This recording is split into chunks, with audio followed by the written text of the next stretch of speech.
નમસ્કાર. આજે આપણે પીએમ કિસાન સમ્માન નિધિની વાત કરીશું.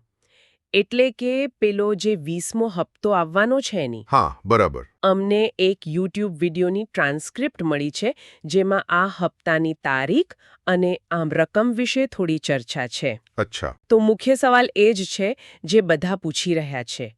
આ 20મો હપ્તો આવશે ક્યારે? અને પૈસા કેટલા આવશે? 2000 રૂપિયા કે પછી 4000 રૂપિયા?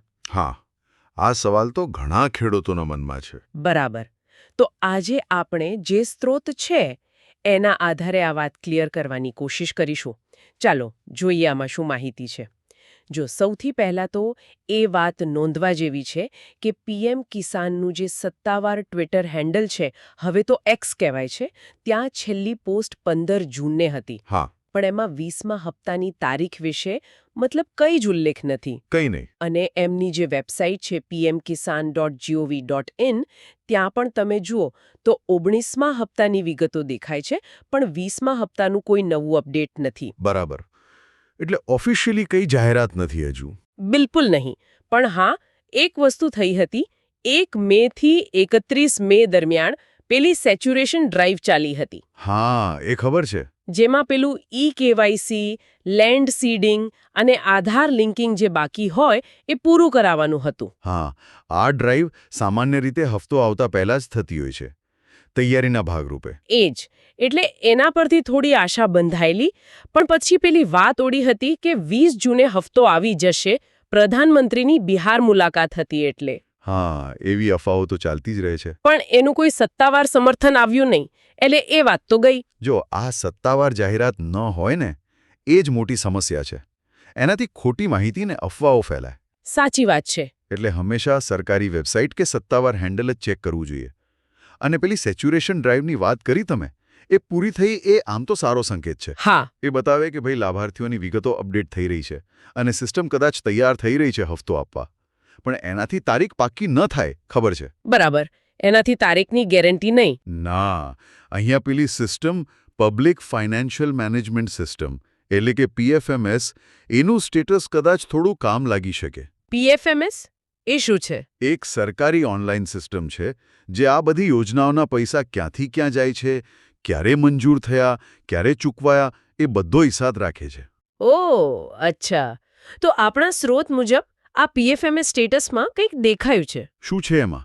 એમાં લખ્યું છે કે હપ્તો 20મો, વેલિડેશન સ્ટેટસ, તારીખ છે 16 જૂન 2025. ઓકે. અને ફંડ સ્ટેટસમાં લખ્યું છે એપ્રુવ્ડ બાય એજન્સી, એ પણ 16 જૂન 2025. અચ્છા, એટલે એજન્સીએ તો 16 જૂને મંજૂરી આપી દીધી છે. હા.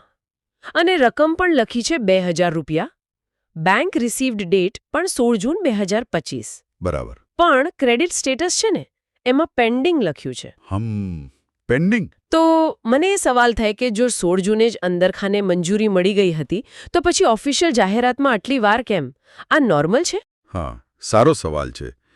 જુઓ, પીએફએમએસ ડેટા એવું બતાવે છે કે પૈસા ટ્રાન્સફર કરવાની જે આંતરિક પ્રક્રિયા છે એ 16 જૂનની આસપાસ શરૂ થઈ ગઈ છે. હા. પેન્ડિંગ સ્ટેટસનો મતલબ જ એ જ છે કે મંજૂરી મળી ગઈ છે, પૈસા લાઇનમાં છે ટ્રાન્સફર થવા માટે, પણ હજુ લાભાર્થીના ખાતામાં જમા નથી થયા.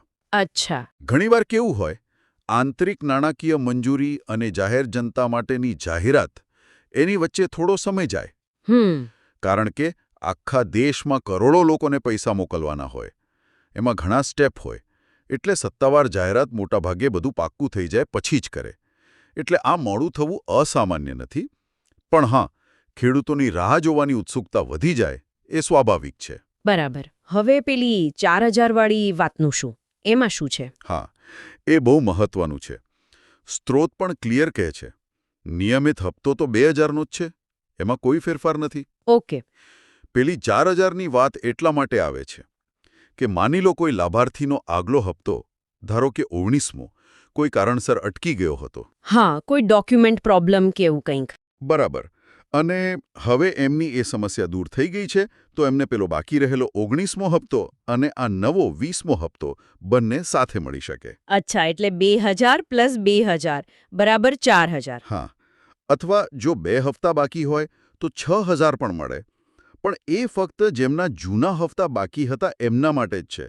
સરકારે હપ્તાની રકમ વધારીને 4,000 કરી દીધી છે એવું બિલકુલ નથી. ઓકે, એટલે આ સ્પષ્ટતા જરૂરી હતી. બહુ જરૂરી.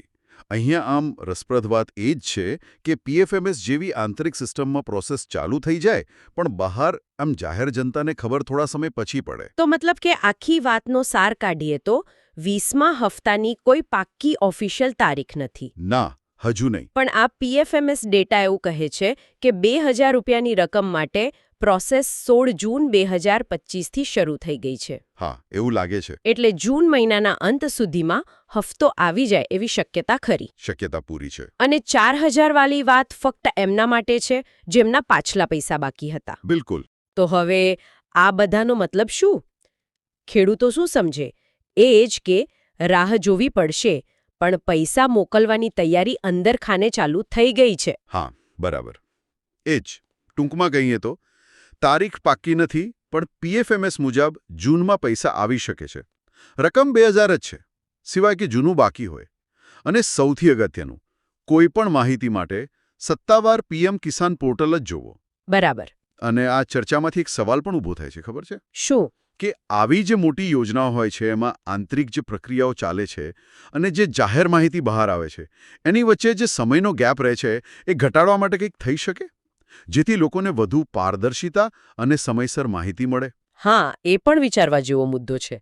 અને છેલ્લે એક બીજો વિચાર પણ આવે છે આ સ્ત્રોત પરથી જ. બોલો. અત્યારે બધાનું ધ્યાન એના પર છે કે પૈસા ક્યારે આવશે અને કેટલા આવશે. હા, એ સ્વાભાવિક છે. પણ કદાચ આ પીએફએમએસ સ્ટેટસથી જે આખી આંતરિક પ્રક્રિયાની ઝલક મળે છે, ફંડ મંજૂર થવું, પછી બેંકમાં જવું, પછી પેન્ડિંગ રહેવું અને છેલ્લે ખાતામાં આવવું, આ જે આખી મુસાફરી છે પૈસાની, શું એ પ્રક્રિયા પોતે જ જે લાભાર્થીઓ વધુ પારદર્શિતા ઈચ્છે છે એમના માટે ફક્ત તારીખ અને રકમ કરતાં વધુ જાણવા જેવી નથી? મતલબ ક્યારે અને કેટલુંથી આગળ જઈને આખી સિસ્ટમ કેવી રીતે કામ કરે છે એ સમજવું પણ ઉપયોગી ન થઈ શકે?